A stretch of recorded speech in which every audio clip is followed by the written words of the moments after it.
Nestled in the peacefulness of the West Tamar in northern Tasmania lies a football club with a remarkable story. A story of resilience, a story of hard work, a story of mateship, a story of passion, and above all, a story of fun. 2025 marks the centenary of one of Australia's most unique football clubs. Welcome to Bridgenorth.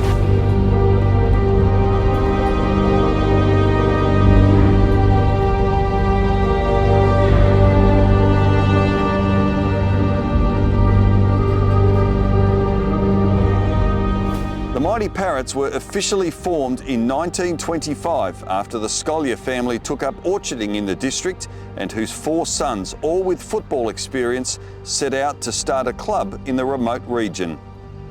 Along with the Scolyer family, the Peck and Lack families were instrumental in not only the formation of the club, but the ongoing success that continues today. From the outset, there was much opposition from both outside and within. The West Tamar Football Association had considered that Bridgenorth was far too remote and that the new, inexperienced team would inject a poor class of football into the game. There were even many local critics who believed that the economy of the district simply could not sustain a football club. Legend has it that one West Tamar Football Association administrator commented, "We'd better give them a go, they won't last long." They did give them a go, and we all know how that's played out. Ellis Scolyer became the team's first captain coach, and with ample recruits of whom many had never handled a football before, he set out to teach them the art of the game. There were many problems to overcome. Players were scattered far and wide across the district, and with no private motor transport, groups were formed to practice in farmyards and paddocks.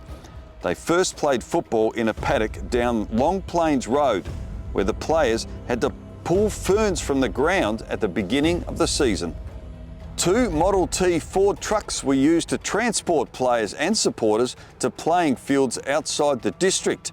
Then on the 23rd of May, 1925, the first ever roster match was recorded, a 6-point loss to Rosevears. The club was to win and lose a lot more before they secured their first premiership in just their 5th season of existence in 1929. Remarkably, the young club had finished runners-up in the 2 previous seasons. From the outset, the club had a virile social committee with its own entertainment group. Regular functions were organised that attracted big crowds from surrounding districts and Launceston. The 30s were very tough years for the club, from the time of the economic downturn in the late 1920s to the height of the Depression in the early 30s. The football club was determined to do what it could for the district. Unfortunately, the original players were ageing, and the young were being forced into leaving the district as the Depression eased to gain employment.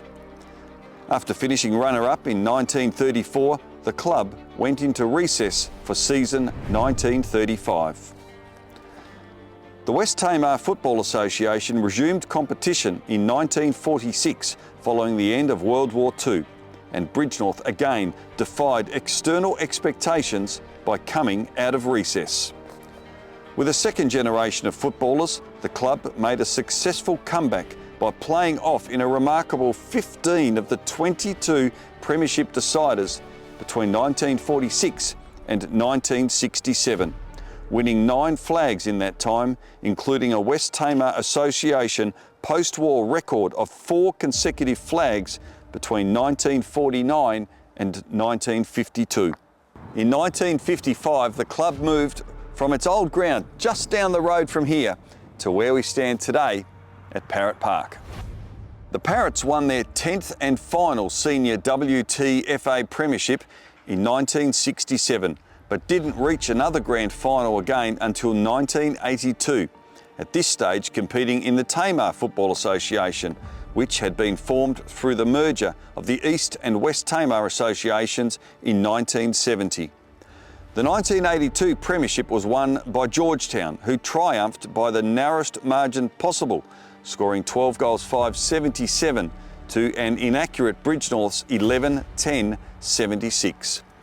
Redemption was sweet though, winning back-to-back senior flags in 1983 and 84, which were the final 2 years of the Tamar Football Association.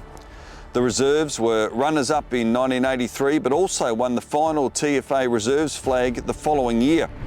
1985 saw the Tamar Association merge with the Northern Division of the Tasmanian Amateur Football League, with the club going on to play finals in the first year.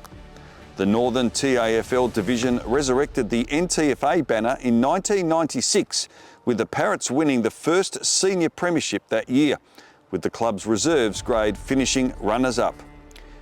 In recent times, the club last won a senior men's flag in 2010 and have been runners-up on 4 occasions since.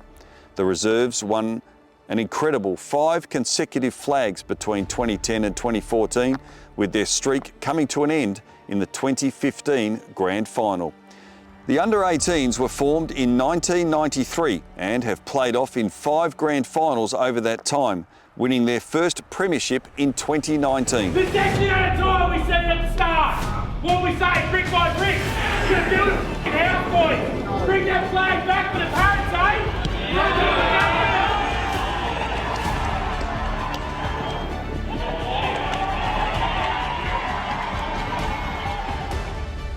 At the end of 2018, an exciting new chapter began for the Bridgenorth Football Club after being awarded a licence to take part in the NTFA Women's Competition from the commencement of season 2019. This proved to be a huge success for the Parrots, with many people having an opportunity that they otherwise would not have had to play for the beloved Parrots. The girls have played finals every season in their first 6 years, including grand final appearances in 2023 and 24, and winning the ultimate prize, a premiership, last year. The on-field achievements of the club have been remarkable and have been celebrated long and hard by all involved. But the magnitude of this great club is more than on-field achievements. The care for people, the inclusiveness and the environment created by all involved has been the catalyst to creating a culture that has seen the club defy the odds and is thriving after 100 years. The club has been ambitious from the very beginning, as humble as those beginnings were in the hard times following the First World War and preceding the Great Depression. The foundations set in that era have seen the club survive massive highs and massive lows, low times which had the potential to dismember an institution of lesser inner strength. Bridgenorth has never lost sight of the country, community values that were so much a part of their formative years. The district of Bridgenorth was a tight, hard-working community of all in together, proud and never say die families that enjoyed each other's company and celebrated every achievement. This is something that the mighty Parrots proudly continue to do 100 years later. Over the next few months, I ask you to tune into our documentary series, Defying the Odds, where we will relive many great stories through the eyes of some of those that have had a huge impact on this unique yet great club.